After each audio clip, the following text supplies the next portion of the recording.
Hello everybody and welcome to another wildlife photography video. You might have guessed I'm on the coast today. I'm on the Yorkshire coast, I'm at Fulmars Cliffs, and the idea today is to try and really concentrate on flight shots. So I've got really good conditions with the wind today, and what I want to get is just some really good flight shots of the various seabirds, but particularly guillemots and razorbills and anything else that we see. Fulmar would be really nice. There's already been a few fulmars knocking about. If you want to do flight shots here, the best thing to do is come when there's an easterly wind. So what happens is that wind just comes right off the sea towards the cliff tops, and when the birds are coming into land, it means they have to really slow down to stop them from shooting over the tops of the cliffs. The birds really flap really strongly to slow themselves down, and that can bring them up really high and really close sometimes, and that's often how you get the best images here. So that's what I'm going to be trying to do today. I've got a couple of images in mind, hopefully guillemots or razorbills, just coming into land, really slowing down, flapping madly, and yeah, hopefully it's going to work. No guarantees, but those are the images I've got in my head. Very specific what I want today.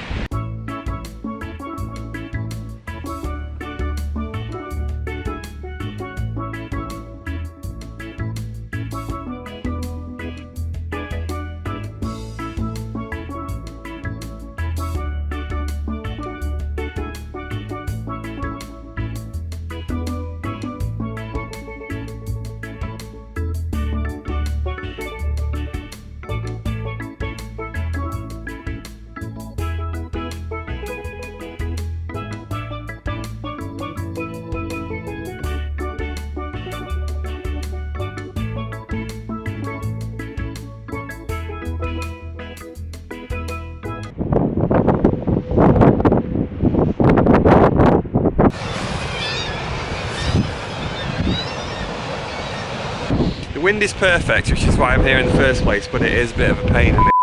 So I've stopped here, I've seen this spot before and I've always thought it would work pretty well. It kind of opens out a little bit so I can see everything a bit better, and you can see cliff ledges at either side. I've just got my 300mm, it's a 300mm Canon EF. Very old, very battered lens. Had it for a long time, but it still does the job.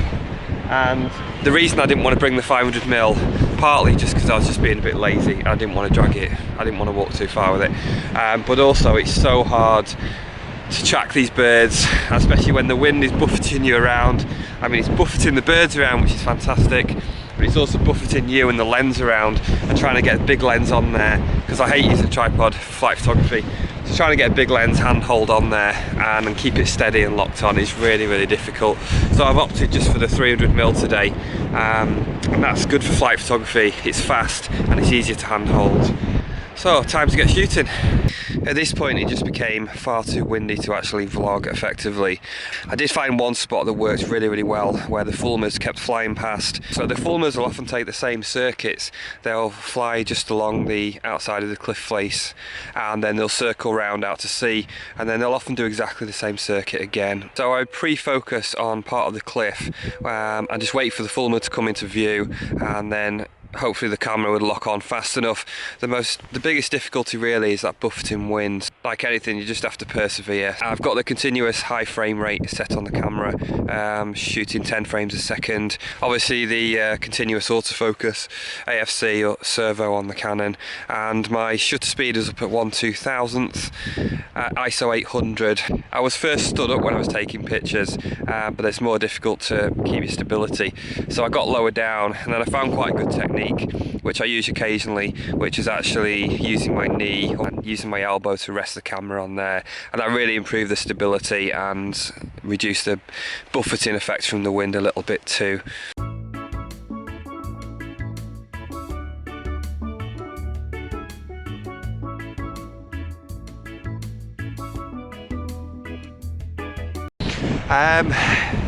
The birds are usually quite far away, so I've got a few shots that aren't too bad.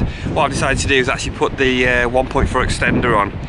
So this is the Canon 1.4 extender, so I've put that onto the 300, that makes it a 420mm lens, and it's going to slow the focus down a little bit, but it's going to allow me to get in a little bit closer. It's not going to be fantastic. Hopefully if my technique's good, it's going to do the job.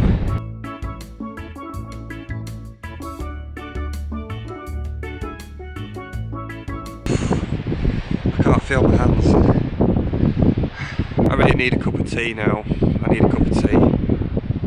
if you do this, highly recommended gloves. And I wish I'd actually bought my other pair of gloves as well, just for walking about. But even if you think it's going to be warm on the tops of these cliffs, always have an extra layer, always hat gloves. I've even got my hood up at the moment as well. That's how crazy it was. That was pretty rough. And as well, and I've got sea spray on my glasses, so like I can barely see anything. Always good to have a lens cloth for glasses as well as for the camera.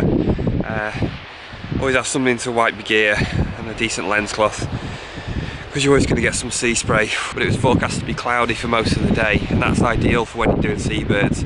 A lot of them are black and white, or like the gannets, pure white, so it's much easier to control the exposure if you've got cloudy conditions, overcast light. In the sun it's really difficult. With the bright sun it's very, very difficult because it just reflects so much light and you end up getting the detail blown out. So the light was absolutely fine and the wind did work in my favour. Hopefully I've got a few sharp, I think I've got a few sharp shots that are good enough and made the trip worthwhile. As always, thanks for watching this video as I'm being watched by golfers and a family with kids and a dog. Thanks for watching the vlog. Thanks everyone who comments and shares the videos, massively appreciated. And until next time, I will see you somewhere soon in nature, soon somewhere.